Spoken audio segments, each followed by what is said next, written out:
Hello guys, Nat Blue here. I have been a little bit under the weather, so I have not had time to prep a video. So we're just going to do a tier list. I love tier list anyways. Honestly, I don't even have my light on for this video because most of this is just going to be on the tier list page. So we are doing a tier list of the D&D classes.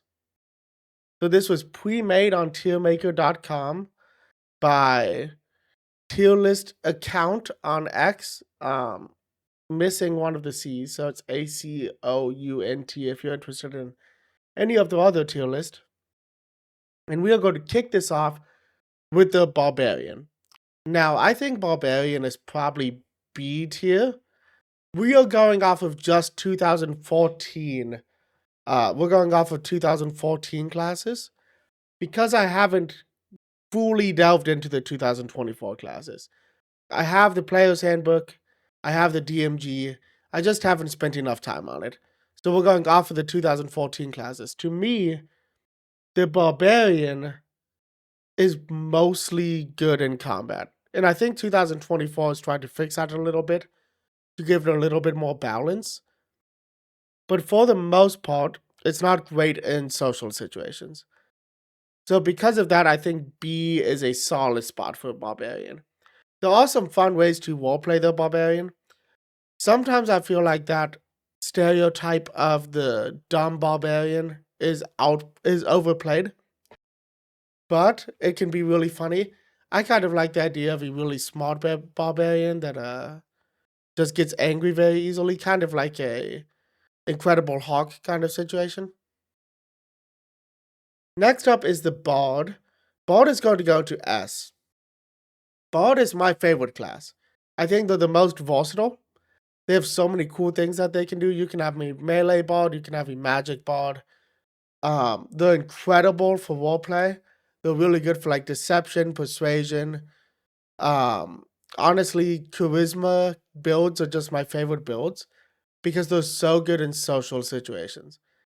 So if I have to talk to a god or something to convince them that we're not there for any evil intent or anything, then the bard is probably the best person for that.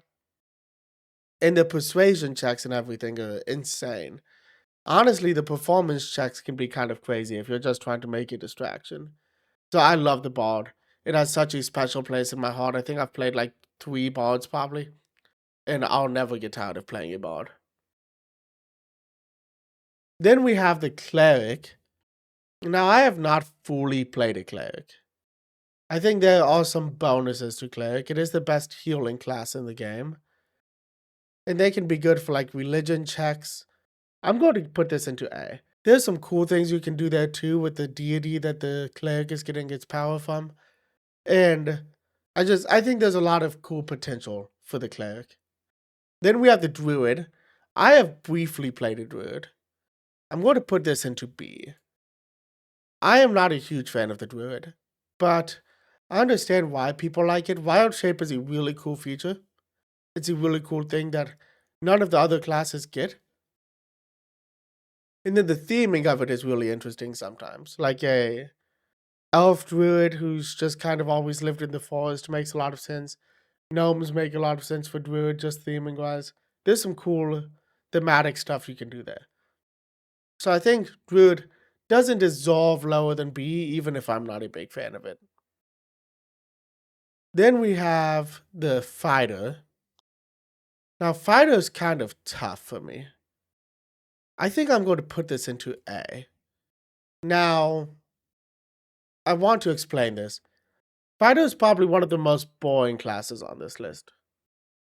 It's super stereotypical. It's the class that like most beginner players pick because it's kind of simple. But there's fighter classes like the Echo Knight that are really sick. The Battle Master can get really interesting. My first character was a champion fighter and I ended up loving it.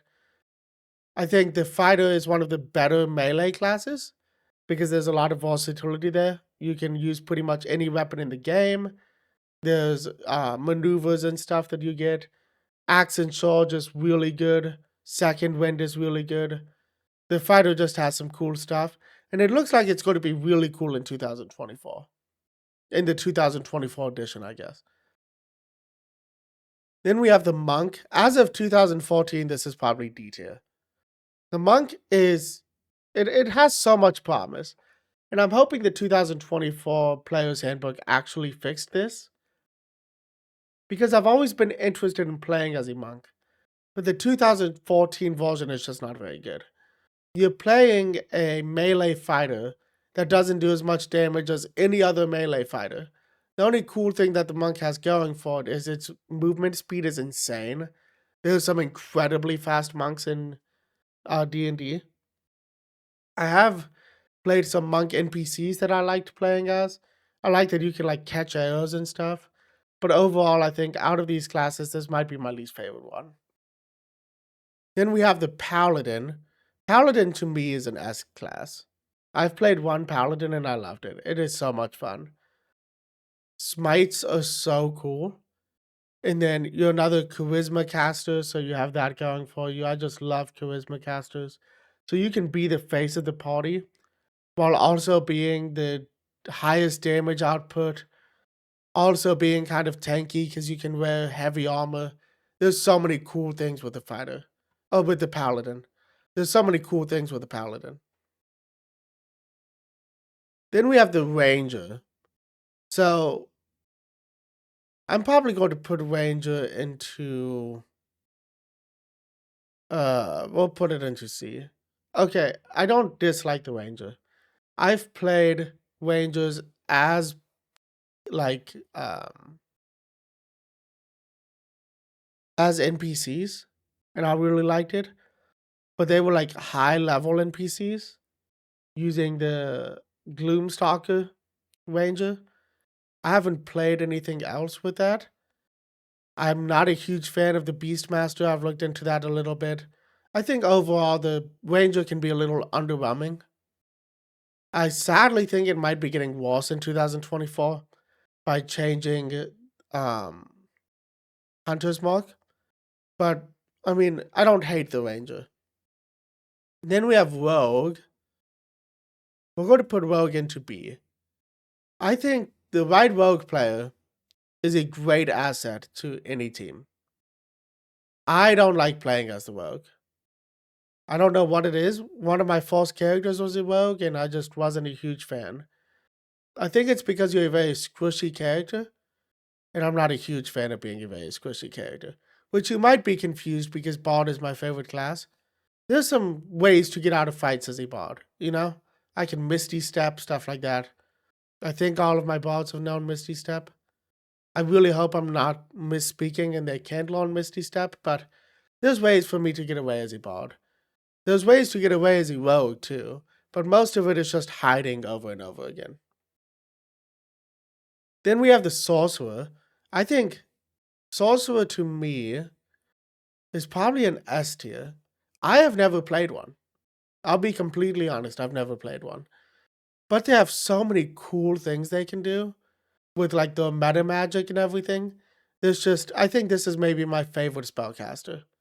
There's just so many cool things a sorcerer can do by extending distance, doubling a spell.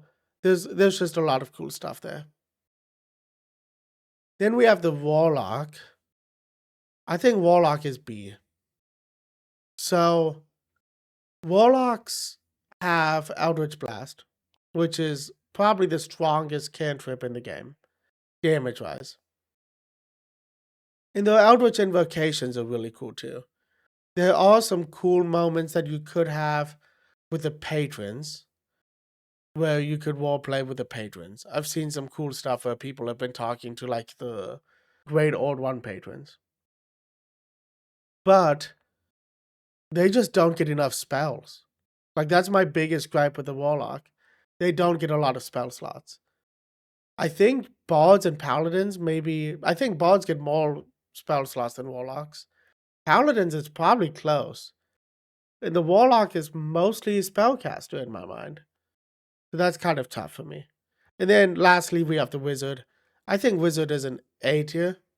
I am not a huge fan of the Wizard myself. But that's because I normally play at lower levels until like I mean, my campaigns, it takes a long time to get into a higher level sometimes. And I don't think the wizard is great for low level play. It's just too easy for you to get taken out. You don't have enough hit points, you don't have enough AC. Like, yeah, you can get shield and stuff later, you can get mage armor, but like early game, the wizard's a little bit too squishy, you know? So, I mean, I think later game, the incredible. They have the most versatility with spells. You can learn the most spells. They have, fireball and stuff. You can counter spell, which I think counter spell might be my favorite spell in the game because I'm a little toxic when it comes to spell casting sometimes. But overall, I don't want to put it into S because it's a little bit too easy to just get taken out in low levels. I want a little bit more damage resistance as a low level wizard. But other than that, I hope you guys enjoyed this video. I hope my voice doesn't sound too bad. My throat has hurt for the last couple of days. And if you did like this video, please leave a like. If you want to see more videos like this, subscribe to the channel, hit that notification bell to get notified when new videos are released. And until next time, guys, peace.